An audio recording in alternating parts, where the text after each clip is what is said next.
à tous et bienvenue sur le plateau de l'émission Bonjour chez vous. Aujourd'hui, notre thème du jour est Dieu approuve-t-il vraiment ce que tu fais? Grande question. Bonjour à tous.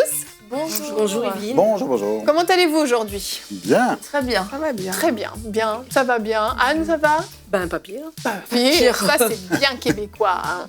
Aujourd'hui, Anne, tu vas faire une rubrique flashback. Oui? Non? Oui, ça va? Oui. Tu veux nous dire sur quoi? Non? Eh bien, si c'était une surprise aujourd'hui. Nous allons être étonnés. Moi, je sais. Non. Normal, t'es son mari. Oui, bah, moi, je sais parce que j'ai fait Ah, le tout le monde sait, alors. En tout cas, moi, j'ai hâte d'entendre la rubrique flashback. Ok, le suspense est à son comble. Anne nous a préparé une belle rubrique flashback et on en parle tout à l'heure. On va découvrir tout ça. Et entre-temps, on va parler, pour commencer cette émission, de l'importance de ne pas être des moutons. Et Jonathan nous parlera de moutons dans sa pensée du jour. De ne pas faire les choses simplement parce que tout le monde le fait, mais de s'interroger, est-ce que Dieu approuve vraiment ce que je fais? Est-ce que si je fais ce qu'un tel fait, ce qu'un tel fait, est-ce que c'est vraiment ce qui plaît à Dieu et est-ce que c'est vraiment la volonté de Dieu pour moi? Donc Jonathan, on en parle avec toi pour commencer cette émission dans la pensée du jour.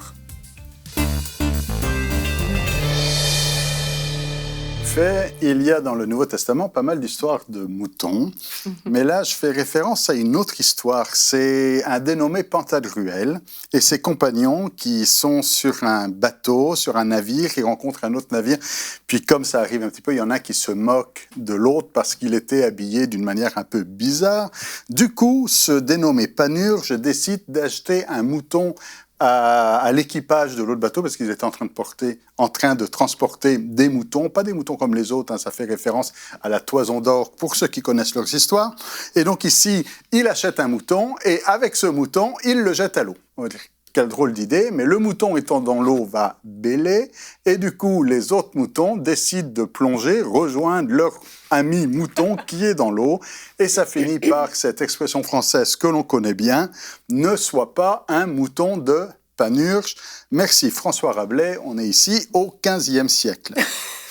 Alors bref, cette histoire n'est pas vraiment, vous l'avez compris, elle n'est pas dans l'Évangile, elle n'est même pas dans les apocryphes, c'est une histoire complètement différente, mais néanmoins, il y a une vérité dans cette histoire-là, ne sois pas un mouton de Panurge. Vous avez déjà entendu cette expression, ne fais pas comme les autres, c'est pas parce qu'il y a un mouton qui est en train de se noyer qu'il faut que tous les autres moutons sautent avec ce mouton dans l'eau. L'apôtre Paul dit la même chose, mais il ne parle pas de mouton. Dans Romains chapitre 12, verset 2, il dit « Ne vous conformez pas au siècle présent. N'imitez pas, n'essayez pas de vous conformer et d'être comme les autres pour être comme les autres. Mais au contraire, soyez transformés par le renouvellement de l'intelligence afin que vous discerniez, on va revenir là-dessus, quelle est la volonté de Dieu, ce qui est bon, agréable et parfait. Alors, ne fais pas comme les autres juste pour faire comme les autres, réfléchis, discerne et fais la volonté de Dieu. Même les apôtres, à un moment donné, dans Actes chapitre 5, verset 29, Pierre et les apôtres vont répondre au Sanhédrin, il faut obéir à Dieu plutôt qu'aux hommes. On ne va pas faire parce que les hommes nous disent, on veut faire ce que Dieu nous dit. Obéir à Dieu, c'est aussi obéir à Dieu dans les moindres détails. Pas simplement dans les grands traits, mais c'est aussi être fidèle dans les petites choses. C'est ce que nous dit Jésus dans Luc chapitre 16, verset 10. Celui qui est fidèle dans les moindres choses, l'est aussi dans les grandes. Et celui qui est injuste dans les moindres choses, l'est aussi dans les grandes. Donc il n'y a pas pour Dieu de petites ou de grandes choses. Il y a une question de fidélité. D'ailleurs, si les petites choses comptent, tout ce qui est important, tout ce que tu fais est important aux yeux de Dieu. On connaît cette expression, c'est bien, bon et fidèle serviteur. Tu as été fidèle en peu de choses, je te confierai beaucoup. Mais voilà, maintenant souvent ce que nous on appelle petit, c'est ce que Dieu appelle grand. Et ce qu'on appelle grand, c'est ce que Dieu appelle petit. Bref, il faut être fidèle en toute chose. À un moment donné, Jésus est devant le temple, il regarde, il a un endroit précis du temple, il regarde comment les gens donnent au temple et il voit des riches qui mettent leur offrande dans le tronc, mais il voit aussi une pauvre veuve qui met 2 petites pièces et il dit, je vous le dis, en vérité, cette veuve a mis plus que tous les autres. Le petit de cette veuve est grand pour Jésus, alors que le grand de ce que les riches mettaient était petit pour Jésus. Alors tout ce que tu fais est important aux yeux de Dieu. Il n'y a rien de caché, il n'y a rien de petit, il n'y a rien de secret. Alors je le répète encore, tout ce que tu fais est important aux yeux de Dieu. Amen. Merci Jonathan et pour cette histoire de mouton qui nous a fait bien rire, mais qui Ça nous rappelle l'école primaire, hein, non L'école. Ah non, François Rabelais, non, ça rappelle pas cette quoi, en cinquième parce année, que- en Non, sixième ça me année dit rien ton histoire de mouton pané. Ah, mouton. Moi, je suis née au XVIe siècle, en fait, c'est pour ça que je ne l'ai pas Bon, connu personnellement. nous mais sommes d'un autre siècle. j'ai l'impression, mon cher Jonathan. Mais en tout cas, cette histoire nous dit juste quelque chose de vrai. On a effectivement, et puis cette expression, moi je dis plutôt ne sois pas un mouton, point. Il n'y a pas de Non, panurge moi, à je connais, côté. ton Mais de panurge. j'ai vu que tu Oui, connais. bien sûr. Mais moi, je connaissais pas. Mais on le dit souvent, et c'est vrai que on a tendance à se déculpabiliser de ce qu'on peut faire en se disant si tout le monde le fait, Bah oui. c'est qu'on peut le faire. Ah, voilà.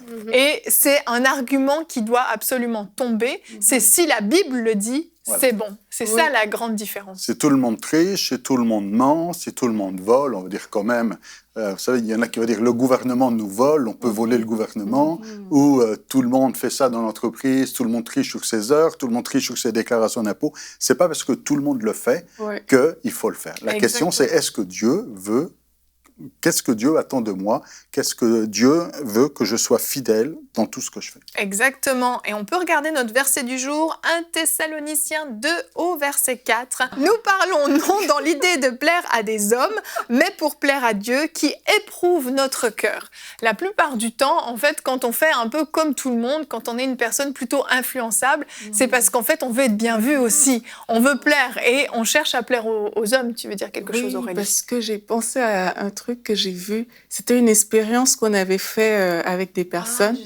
Et on avait fait exprès de dire, supposons qu'il y a 10 personnes et puis on donne une mauvaise réponse à 9 personnes et on voit le comportement de la seule personne à qui Ouais. on n'a pas donné la mauvaise réponse.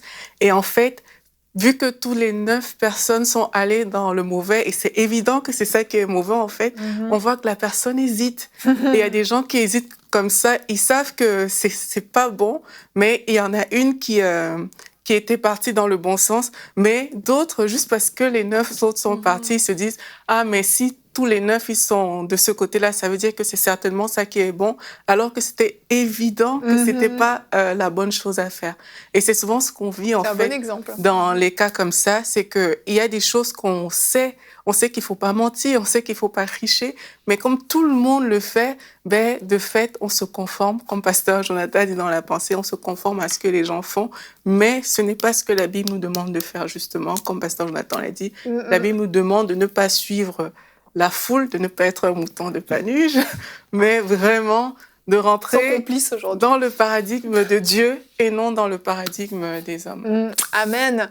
Et Jonathan, tu parlais d'entreprise, de tricher sur les heures. Il y a quelque chose qui est super courant dans les entreprises aussi, c'est de voler les petites fournitures.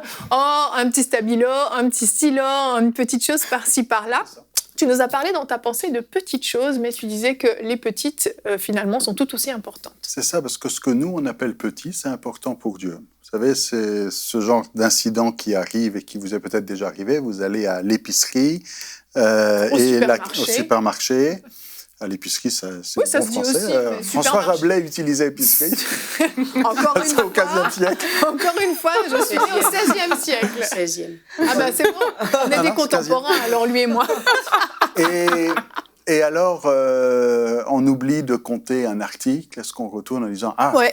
ils m'ont pas fait payer ?» On dit « Ah, c'est bien, ils me l'ont offert. » Non, non. C'est la bénédiction de Dieu. C'est la bénédiction, ou alors, bon, c'est ça, les choses que l'on considère nous appartenir et qui ne nous appartiennent pas. Et pour Dieu, un vol, c'est un vol. Il n'y a pas de petit vol et de grand vol. Il n'y a pas de petits mensonges et de grands mensonges. Il n'y a pas des petits péchés et des grands péchés. Les péchés véniels, vous savez, ceux qui sont sont acceptables et autorisés. Non, le péché n'est pas acceptable, point final. Le mensonge n'est pas acceptable, point final. Ah, tu dis que je suis pas là, tu mens au téléphone, Ou tu te fais porter pâle. C'est ça, ou dans une situation commerciale, tu dis pas la vérité pour mieux vendre la voiture, ou pour mieux ceci ou mieux cela. Non, ça c'est du mensonge.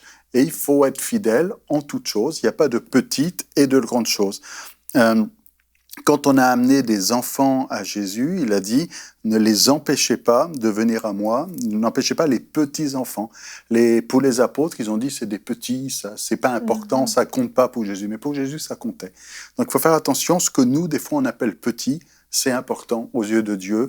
La fidélité, c'est la fidélité. Il n'y a pas de petit ou de grande chose. C'est vrai. Alors, puisque personne n'a rien à dire, je continue. Quel silence aujourd'hui sur ce plateau. Il n'y a pas de petits mensonges, il n'y a pas de petites tricheries. Et je fais référence ici à la cuisine, pour ceux qui font de la pâte à pizza. Mais c'est l'apôtre Paul. La pizza, excuse-moi. mais c'est l'apôtre Paul qui en parle quand il dit dans 1 Corinthiens, dans 1 Corinthiens 5, 6, il dit « C'est bien à tort que vous vous glorifiez, ne savez-vous pas qu'un peu de levain fait lever toute la pâte ?» Un tout petit peu de levain va changer toute la pâte. C'est un petit peu, des fois j'aime bien remplacer le vin par un peu de cyanure.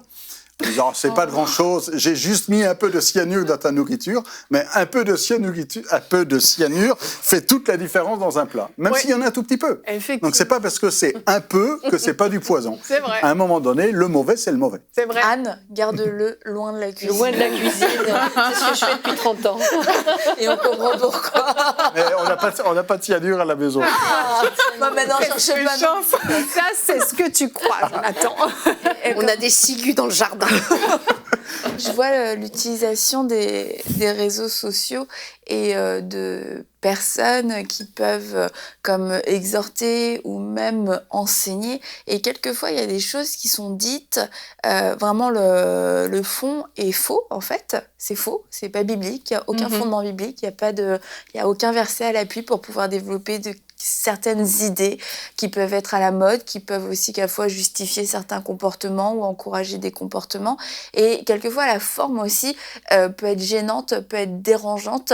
Et puis, comme Aurélie disait dans son expérience, on peut être cette personne qui est un peu mal à l'aise en regardant certaines choses. On se dit, je veux pas juger, on connaît pas les cœurs, etc. Mais on a le Saint-Esprit en nous, en fait, qui nous avertit, qui atteste si certaines choses viennent de Dieu. Après, on veut pas tomber dans le jugement et puis commencer à faire de la diffamation et de la calomnie publique. Mais je veux dire, faut faire confiance au Saint-Esprit qui est en nous et c'est l'Esprit de vérité, l'Esprit qui nous enseigne toutes choses. Et il y a des choses qu'on peut voir, qu'on peut entendre, et notamment sur les réseaux sociaux et qui peuvent peut-être nous déranger. Et si on nous dérange, il faut les prouver devant Dieu, lui demander qu'est-ce que toi tu en penses. Et si on a vraiment un malaise et puis qu'on pense que c'est juste pas biblique, que ça plaît pas à Dieu, de pas commencer à suivre et puis à encourager et puis peut-être finalement à nous-mêmes faire les mêmes choses.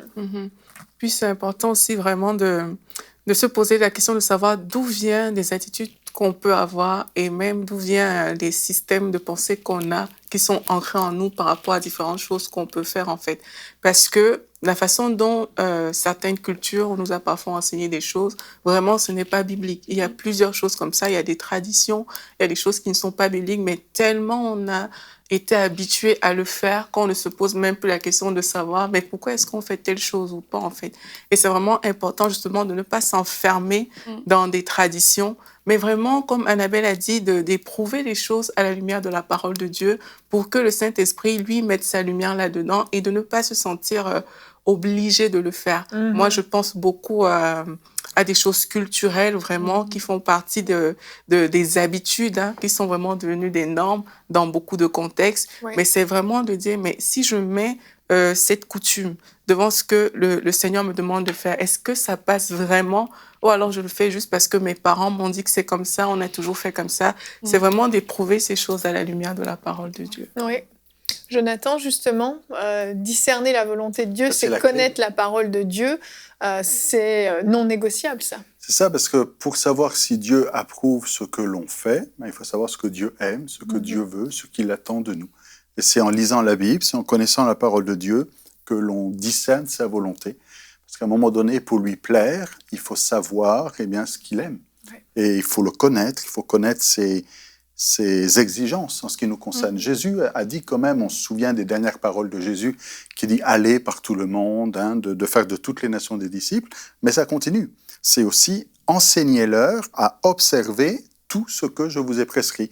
Enseigner à faire, à mettre en pratique. » Et c'est important de connaître la parole de Dieu pour mettre en pratique, pour faire et d'être fidèle. Et l'auteur de l'Épître aux Hébreux va dans le même sens, au chapitre 5. Il dit « Celui qui est au lait n'a pas l'expérience de la parole de justice car il est un enfant, mais la nourriture solide est pour les hommes faits, pour ceux dont le jugement est exercé par l'usage à discerner ce qui est bien et ce qui est mal.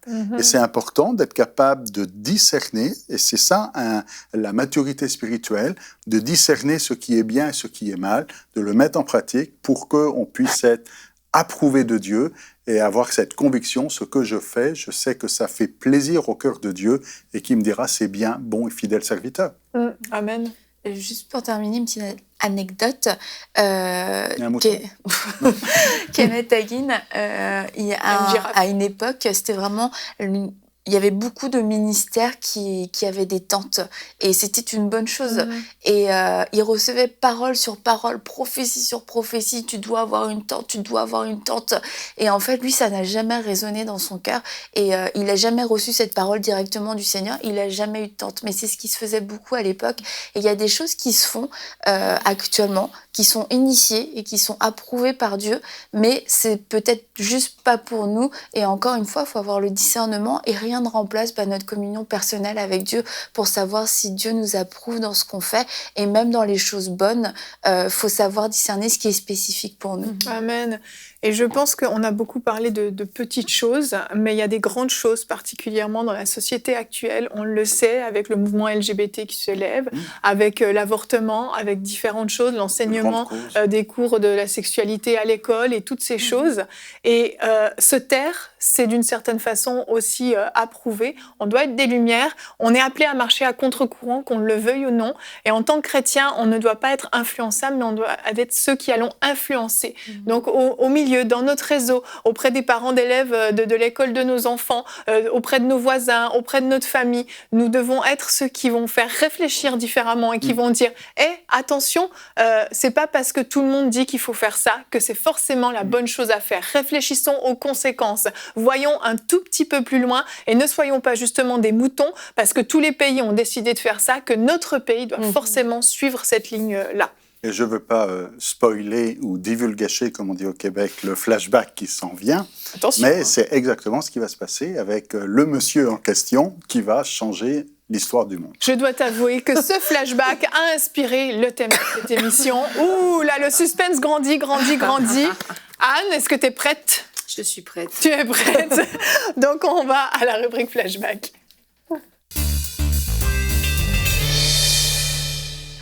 Anne, de qui vas-tu nous parler aujourd'hui ? Je vais vous emmener dans la campagne anglaise par une froide journée de décembre 1772. Et le pasteur il y a une ambiance musicale. Le pasteur, pardon. Le pasteur John Newton, si vous écoutiez un peu ce que je vous raconte. Il y a une ambiance musicale, on est surpris, Anne. Le pasteur John Newton est assis derrière son pupitre et il voit par la fenêtre la flèche de l'église d'Aulnay dont il est le pasteur. Il est en train de réfléchir au sermon qu'il va faire pour le 1er de l'an 1773. Parce que les gens de sa paroisse sont des gens simples, sont des artisans, des agriculteurs, des gens qui n'ont pas été beaucoup à l'école, qui n'ont pas beaucoup d'instruction. Et le pasteur Newton met toute son énergie pour trouver des moyens pour leur faire passer les vérités bibliques d'une manière simple et claire. La Bible King James, qui à l'époque est la Bible la plus lue, et aussi le livre qu'ils appellent le livre des prières courantes, sont écrits avec un vocabulaire compliqué et aussi démodé. Alors depuis 2 ans, John Newton cherche à trouver une autre stratégie. Et il avait remarqué que les enfants apprenaient beaucoup mieux les vérités bibliques et les versets en chantant. Et il s'est dit que pour les adultes, la même stratégie serait certainement gagnante. Et depuis 2 ans, il a déjà composé beaucoup de cantiques. Il en faisait 1 par semaine, à tel point qu'il disait « Certaines semaines, ça me prenait quasiment tout mon temps d'essayer de composer un cantique qui transmettrait les valeurs bibliques aux gens qui allaient l'apprendre. » Alors il sait maintenant sur quoi il va prêcher en ce 1er janvier 1773. Ce sera sur 1 Chronique 17. Et vous connaissez ce passage de Nathan le prophète qui vient trouver David pour lui faire part d'une vision et de paroles que l'Éternel lui a données pour David. Et il a dit, « Je t'établirai pour toujours dans ma maison et dans mon royaume, et son trône sera pour toujours affermi. » Et David, très ému de ces paroles, lui qui a tant péché. Il se présente devant l'Éternel et au verset 16, il dit « Qui suis-je, Éternel Dieu, et quelle est ma maison pour que tu m'aies fait parvenir où je suis ?» Le pasteur Newton veut parler à ses ouailles de la grâce. De cette grâce qui dépasse l'entendement et qui est accordée par Dieu à celui qui se repent de ses péchés. Et la parole de Dieu nous dit que le pire pécheur peut venir à Dieu avec un cœur repentant et accepter Jésus comme son sauveur et avoir sa vie complètement transformée. Et qui de mieux que John Newton pour parler de cette grâce ? Alors il prend sa plume, il la trempe dans son encrier et commence à écrire sur une grande feuille blanche « Grace ». Grâce en français. Il marque un temps d'arrêt et il écrit devant « Amazing ». Amazing grace. Une grâce étonnante, une grâce sidérante, une grâce qui dépasse l'entendement. Et les paroles disent ceci en français, « Grâce étonnante, qui a sauvé une épave comme moi ? J'étais perdu, mais maintenant tu m'as trouvé. J'étais aveugle et maintenant je vois. » Et les paroles du chant coulent sur le papier, c'est sa propre vie qui s'étale là devant lui.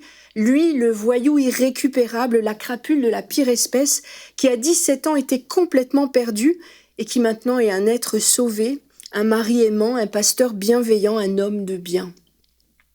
Il avait pourtant bien commencé sa vie, ce John Newton, quand il était petit. Il était le fils unique dans une famille bourgeoise. Il avait un papa qui était capitaine de bateau dans la marine marchande. C'était un homme respecté de ses pairs et sa maman était une maman au foyer qui aimait tendrement son fils unique et qui lui inculquait dès son plus jeune âge tous les principes de la parole de Dieu. Elle lui avait appris des passages entiers de la Bible. À 4 ans, il savait lire.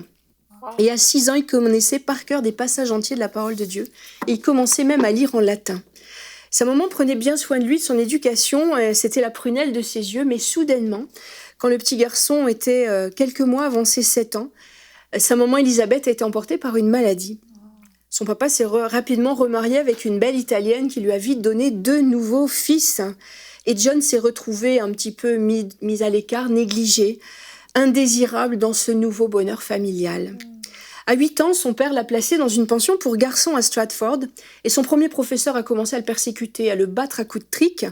Et lui, qui était si bon et si doué avec sa maman, s'est retrouvé le dernier de la classe. La 2e année, un autre professeur est venu dans la classe et là, il a trouvé un petit garçon très brillant, très doué en arithmétique et en latin. Mais son père en avait décidé autrement, l'école allait s'arrêter là pour lui. Et à l'âge de 11 ans, son père l'a fait embarquer comme mousse sur son bateau. Et il est parti naviguer avec son père sur toutes les mers. Et ça a duré pendant 4 ans. Et à 15 ans, son père lui a trouvé une place chez un marchand espagnol. Alors c'était un bon poste, mais comme John allait en prendre l'habitude, son manque de sérieux, sa rébellion, son mauvais comportement allait lui faire perdre encore une fois son travail, et il l'a fait plusieurs fois. Il dit de lui-même plus tard qu'il était alors méchant, impulsif et rebelle à l'autorité. Et son père n'avait d'admiration que pour William, le petit frère qui était né derrière lui, le demi-frère. Alors John s'est endurci, il a commencé à avoir de très mauvaises fréquentations. Il a commencé à blasphémer, à jurer, à s'écarter de la foi chrétienne telle que lui avait enseignée sa maman. Et son père était désespéré de l'attitude de son fils et il lui a trouvé une place chez un autre marchand de Liverpool, un ami proche de la famille. Et ce marchand lui a offert une place en or en Jamaïque. Et c'était une place qui avait de belles perspectives d'avenir pour le jeune John qui maintenant avait 17 ans. Mais alors, il va recevoir une lettre qui va bouleverser le cours de sa vie. C'était une lettre de la cousine de sa mère, chez qui la maman était allée passer les derniers temps de sa maladie. Et cette cousine était en froid avec le père, mais elle a dit à John, avant de partir en Jamaïque, viens nous rendre visite. Et là est arrivé quelque chose qui a bouleversé sa vie. Ça a été un coup de foudre absolu avec sa jeune cousine Mary, qu'il a surnommée plus tard Polly. Et elle allait avoir bientôt 14 ans. C'était une magnifique jeune fille. Il est tombé fou amoureux. Alors pour lui, plus question d'aller en Jamaïque. Comment pourrait-il être éloigné autant de sa dulcinée ? Alors, il a fait exprès de manquer le bateau, il n'est pas parti en Jamaïque. Alors son père était fou furieux parce que c'était la chance de sa vie. Alors il lui a trouvé une autre place sur un bateau, mais là c'était pour lui faire les pieds, pour lui apprendre la vie. Alors la vie de marin est devenue très dure pour John. Il s'est endurci encore plus. Il est devenu très très vulgaire et il faisait toutes sortes de choses provocantes, à tel point que même les autres marins, qui pourtant n'étaient pas des enfants de cœur, étaient très choqués. En 1744, John a 19 ans et encore une fois, il ne se présente pas pour un travail que son père lui a trouvé sur un bateau de marchandises. Et il part à pied retrouver sa belle Polly dans le Kent. Sauf qu'en chemin, il tombe sur une patrouille de la marine de Sa Majesté. Une patrouille militaire qui recrute de force les jeunes Anglais pour les mettre sur des bateaux de guerre. Parce qu'en 1744, l'Angleterre s'apprête à faire la guerre à la France. Et ils ont beaucoup de difficultés à recruter des jeunes pour aller se faire tuer en chair à canon sur les bateaux de Sa Majesté. Alors ils ont un moyen, c'est qu'ils prennent tous les jeunes qui croisent sur la route et ils les embarquent de force sur les bateaux. Et John se retrouve battu, ficelé et emporté sur le bateau, le HMS Harwich. Alors là, l'éducation militaire est faite à la dure, il est battu, puni sans cesse, comme toutes les autres recrues. Sauf que le capitaine du bateau apprend que ce John Newton, quand il était petit, est allé sur les bateaux avec son père, il connaît la marine. Alors il le promeut à un grade supérieur. Et là, John devient absolument odieux, épouvantable, cruel avec ceux qui sont sous ses ordres. Il ne respecte pas lui-même les ordres. Et d'ailleurs, lors d'une de ses permissions, au lieu de partir pour une journée, il étend son séjour à 10 jours pour aller voir la belle Polly dans le Kent. Alors il revient quand même sur le bateau, il est puni, battu, dégradé. Et là, il se retrouve la proie des anciens matelots qu'il avait persécutés et qui se mettent à le persécuter. Il est battu, je crois, d'une trentaine de coups de fouet. Et ses blessures sont tellement graves, ils lui mettent du goudron chaud sur ses plaies. Et il manque mourir à cause de l'infection de ses plaies. À un moment donné, il n'en peut plus, puis le capitaine du bateau a pitié de lui et il l'échange contre 2 autres marins sur un bateau de commerce. Sauf que c'est un bateau qui fait le trafic d'esclaves entre la côte occidentale de l'Afrique et les Antilles, avec retour en Angleterre. On appelait ça le commerce triangulaire. Et John se retrouve sur un bateau en partance pour le Sierra Leone. Et là, il est ébloui par la richesse que s'accumulent les voyous là-bas, les trafiquants d'esclaves. Et il décide de rester en Sierra Leone travailler avec un associé qui s'appelait Amos Clow. Et ses beaux plans de fortune, malheureusement, se retournent rapidement contre lui. Et lors d'un déplacement de son associé, la maîtresse de l'associé le prend en grippe et le fait mettre sous les fers comme les autres esclaves. Et se retrouve le blanc parmi les esclaves noirs, prêts à être embarqués sur les bateaux. Et là, il est battu, martyrisé littéralement par la maîtresse du gars. Et il fait tellement pitié que les autres esclaves ont pitié de lui et viennent le consoler, prendre soin de lui et le nourrir. Donc il passe vraiment par les pires souffrances. Et il arrive quand même par miracle à faire passer une lettre d'appel au secours à son père qui est en Angleterre, par un marin qui passait là. Et le père reçoit la lettre et envoie un de ses collègues, capitaine de bateau, pour aller le chercher. Et là, il se passe un autre miracle, Dieu n'avait pas oublié. Et autant chercher une aiguille dans une botte de foin sur toute la côte entre la Sierra Leone et la Guinée. Mais les trafiquants avaient pour habitude d'appeler les bateaux pour faire du commerce en lançant des signaux de fumée de la plage. Et à un moment donné, le capitaine du bateau voit des signaux de fumée sur la plage et il sait qu'il faut qu'il y aille. Alors il fait accoster le bateau, il se présente et la personne qui est là pour essayer d'attirer les trafiquants lui dit, il lui pose la question, connaissez-vous un certain John Newton ? Il dit oui, tout à fait, il lui indique et 1h30 après, il récupère John Newton, il le fait embarquer sur le bateau Greyhound en partance pour l'Angleterre. Wow. Et là, la vie de John va complètement changer parce qu'en chemin pour l'Angleterre, il y a une terrible tempête qui se lève. Le bateau coule, tout le monde est en train de crier, de s'agiter dans tous les sens et John est saisi par l'Esprit de Dieu à ce moment-là et il se souvient un des passages que sa mère lui a appris quand il était petit. Enseigne l'enfant selon les voies et quand il sera grand, il ne s'en détournera pas. Proverbe 24, et il entend la voix de Dieu qui lui dit des choses quand même difficiles. Puisque j'appelle et que vous résistez, puisque j'étends ma main et que personne n'y prend garde, puisque vous rejetez tous mes conseils et que vous n'aimez pas mes réprimandes, moi aussi je rirai quand vous serez dans le malheur et je me moquerai quand la terreur vous saisira. Quand la terreur vous saisira comme une tempête et que le malheur vous enveloppera comme un tourbillon, quand la détresse et l'angoisse fondront sur vous, alors ils m'appelleront et je ne répondrai pas, ils me chercheront et ne me trouveront pas. Et John écrira plus tard, ce jour-là, l'Éternel a vraiment étendu sa main et m'a retiré des grandes eaux, parce que là, sur ce bateau en train de couler, il se repent et il se donne au Seigneur.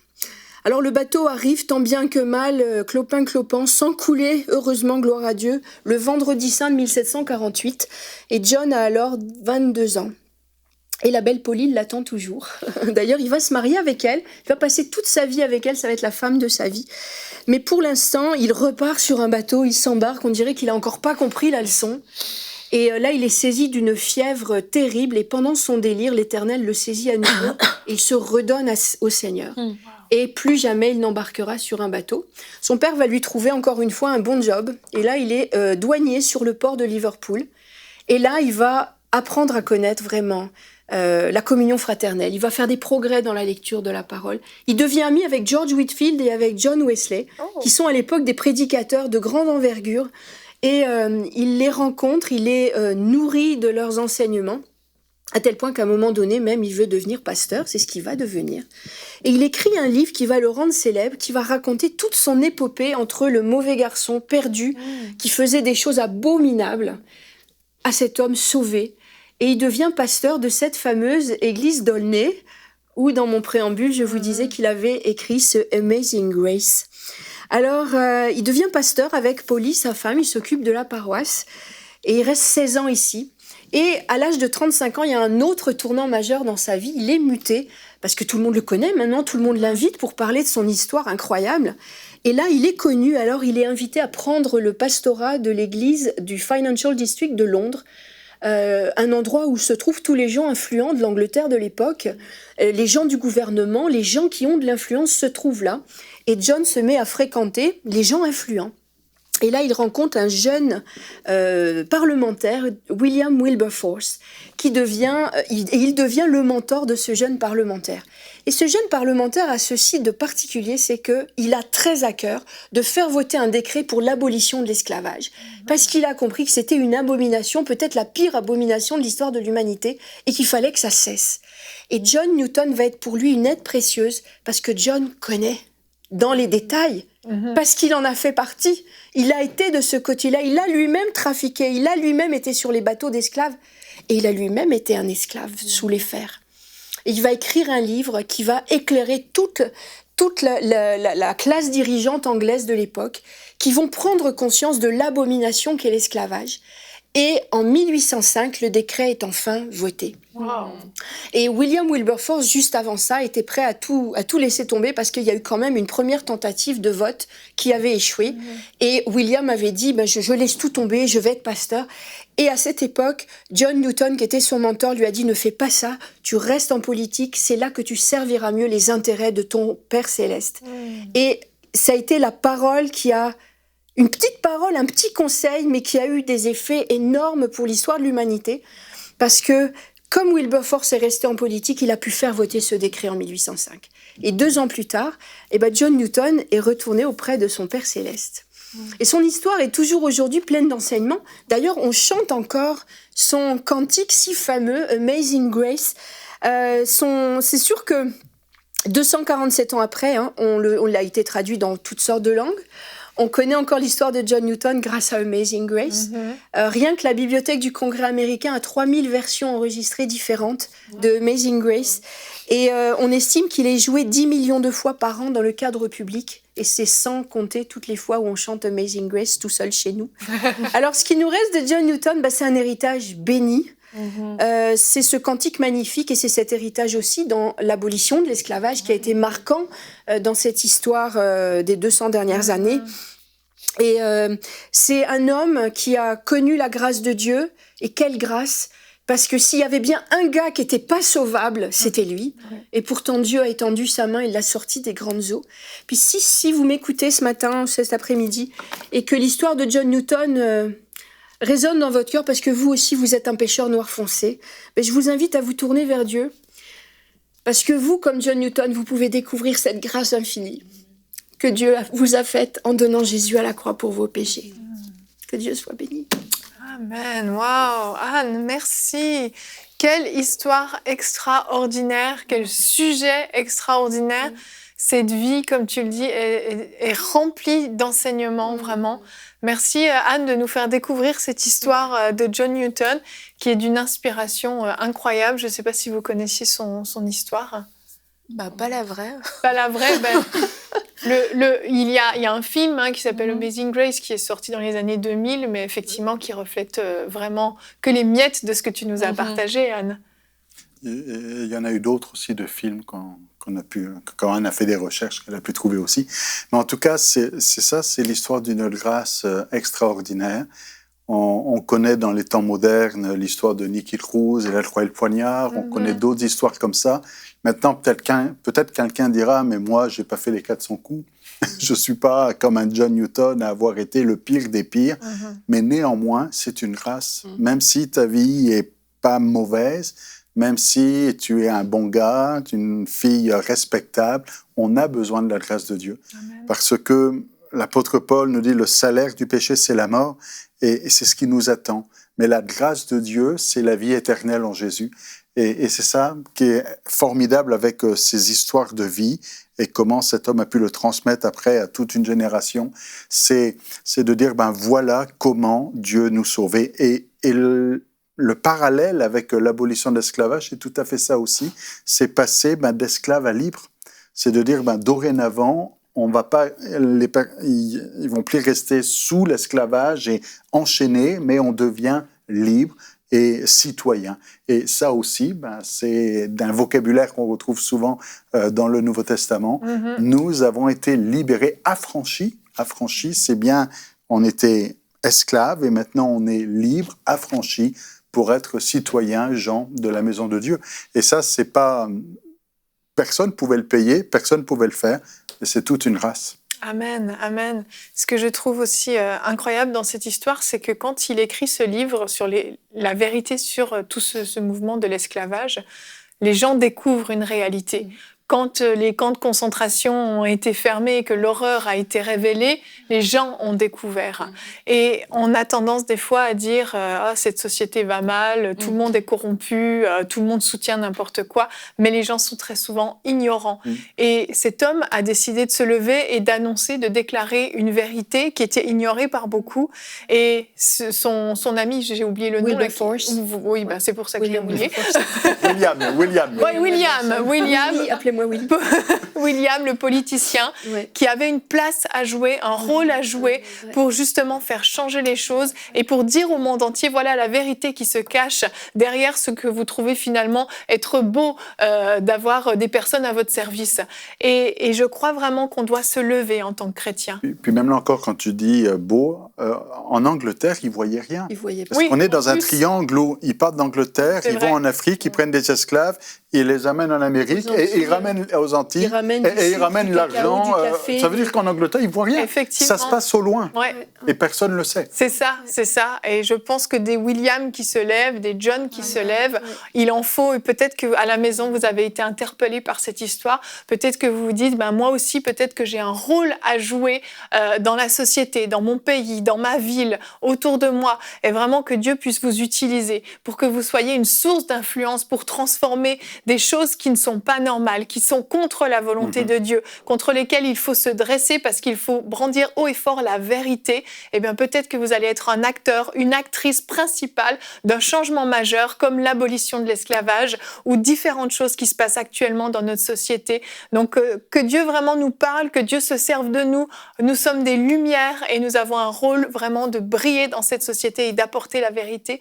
Merci encore une fois, Anne, pour ce travail colossal. C'est 20 minutes, mais c'est un travail, je ne sais même pas combien d'heures tu as pu passer à préparer cette rubrique. Pas mal de temps. Souvent, Anne me dit, après chaque flashback, je pourrais écrire un livre. Ah ben, j'en doute pas. Écris, écris. Tu pourrais écrire un livre, mais tu nous l'as raconté comme un livre. C'était magnifique, avec en plus une ambiance musicale. Tu mets le niveau toujours plus haut dans cette rubrique. Anne, merci beaucoup pour ton super travail. Nous allons nous retrouver demain dans la rue. Nous aurons comme thème, comment remporter la victoire sur la peur avec notre invité, le pasteur Stéphane Caddy. Donc si vous avez des problèmes avec la peur ou vous connaissez des personnes qui ont des problèmes avec la peur, on va traiter ça. Il y aura la rubrique Pasteur, j'ai une question. Et Culture et Médias, dans la rubrique Culture et Médias, nous allons vous présenter nos coups de cœur de la boutique EMCI pour cette fin d'année. Ça peut vous donner des idées de cadeaux. Alors on se retrouve demain. Merci à tous de nous avoir suivis et bonjour chez vous.